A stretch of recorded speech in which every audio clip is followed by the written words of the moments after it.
मैं यहाँ सिर्फ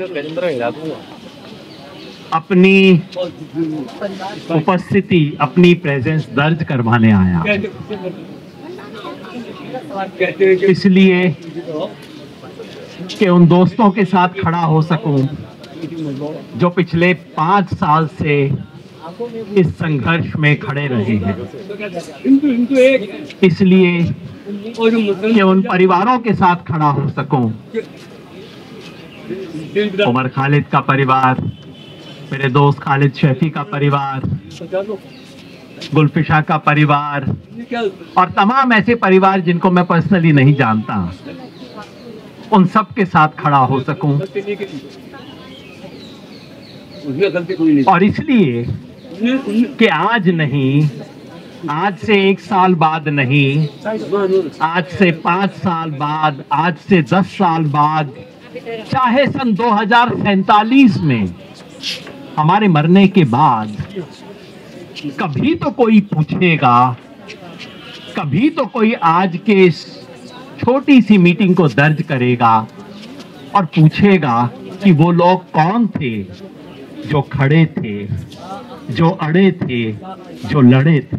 मैं चाहता हूं उसमें हमारा नाम दर्ज हो। बस मैं अपना नाम दर्ज करवाने आया हूं। ये जो मुकदमा चल रहा है, इसके बारे में मैं लिख के अपने ख्यालात दर्ज कर चुका हूं। एक बार नहीं, कई बार। पिछले हफ्ते फिर मैंने लिखा था इसके बारे में। उस सारी बात को दोहराने का कोई फायदा नहीं है। प्रशांत जी बोल चुके हैं, प्रशांत जी के बोलने के बाद मैं कानूनी चीज पे कोई बोलूं, उसका कोई मतलब नहीं है। मैं सिर्फ एक चीज कहना चाहता हूं, कुछ मुकदमे होते हैं जो आरोपियों के खिलाफ लगते हैं और कुछ मुकदमे होते हैं जो कि न्यायपालिका के खिलाफ होते हैं। जब महात्मा गांधी पे मुकदमा चला था, वो मुकदमा मोहनदास करमचंद गांधी पे नहीं था। अंग्रेज इस देश में न्याय व्यवस्था के नाम पे जो मजाक चला रहे थे, उस पे मुकदमा था। जब एटीएम जबलपुर का मुकदमा इमरजेंसी के दौरान हुआ था, वो शुक्ला जी पे मुकदमा नहीं था, वो हेबियस कॉर्पस का मुकदमा नहीं था, वो हिंदुस्तान की जुडिशरी पे मुकदमा था। और शर्म की बात है कि हिंदुस्तान की जुडिशरी उस इमरजेंसी में घुटने टेक के बैठ गई थी। आज देश इस बात के लिए याद करता है एडीएम जबलपुर वाले जजमेंट को, 1976 के जजमेंट को। ये जो मुकदमा चल रहा है उमर खालिद के नाम से 10 लोगों पे जो मुकदमा चल रहा है, ये उमर खालिद पे नहीं है, ये इन 10 साथियों पे मुकदमा नहीं चल रहा है, ये हिंदुस्तान की न्याय व्यवस्था पे मुकदमा चल रहा है। इस वक्त कटघरे में ये 10 लोग नहीं हैं, कटघरे में हिंदुस्तान का क्रिमिनल जस्टिस सिस्टम है। और अफसोस कि अब तक इस मुकदमे में हिंदुस्तान का क्रिमिनल जस्टिस सिस्टम फेल हुआ है। अगर मुकदमे का फैसला किसी के खिलाफ है तो इनके खिलाफ। मगर याद रखिए, 1976 का वो जो एडीएम जबलपुर का मुकदमा था, उसमें कोई याद नहीं रखता कि वो 4 जज कौन थे जिन्होंने सरकार की हाँ में हाँ मिलाई थी। मैं आपको याद दिला देता हूं वो कौन थे। बाद में बहुत बड़े बड़े नामी लोग बने थे वो। उसमें पीएन भगवती थे, उसमें एएन रे थे, उसमें वाईवी चंद्रचूड़ थे, उसमें एचएम बेग थे। इन 4 शख्सों ने, जो हिंदुस्तान के सुप्रीम कोर्ट के जज थे उस वक्त, इन्होंने हाई कोर्ट के फैसले को पलट दिया था और कहा था कि इमरजेंसी में हेबियस कॉर्पस नहीं हो सकता। मतलब आपको पकड़ के गोली मार दी जाए तो आप अदालत में आके पूछ नहीं सकते कि मेरा बेटा कहां गया। इन 4 जजों ने फैसला दिया था। इतिहास इन 4 को याद नहीं रखता, इतिहास उस एक शख्स को याद रखता है जिसने हिम्मत से कहा था ये झूठ हो रहा है, और वो थे जस्टिस एचआर खन्ना। आज उस एचआर खन्ना की तस्वीर कोर्ट नंबर 2 में है, इन 4 शख्सों की तस्वीर नहीं। आज उस एचआर शख्स खन्ना की स्मृति हमारे मन में है, इस देश की आत्मा में है, इन 4 लोगों की नहीं। इन 4 में से 2 ने बाद में माफी भी मांगी। भगवती ने कहा मुझे शर्म आती है, मैंने जजमेंट दिया, वाईबी चंद्रचूड़ ने माफी मांगी बाद में, जहां तक मुझे याद आता है, और वाईबी चंद्रचूड़ के बेटे ने अपने बाप के जजमेंट को पलटा सन 2019 में। इतिहास उसे याद रखता है।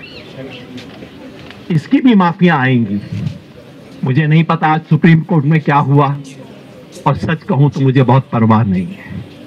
हम जानते हैं क्या होता है, इससे फालतू मैं नहीं कहूंगा, मगर याद रखिए, इतिहास इस बात को याद रखेगा कि जब हिंदुस्तान की जुडिशरी पर मुकदमा चल रहा था तो क्या हुआ था। तो और भाषण नहीं दूंगा। मैंने आमिर अजीज की एक कविता को कोट किया था अपने आर्टिकल में, बस वही कविता के कुछ हिस्से पढ़ देता हूं, क्योंकि बार बार जब वैसे ही मैंने दिल्ली हाई कोर्ट का मुकदमे का पढ़ा, मेरे मन में वही बात कौंधी, सब याद रखा जाएगा।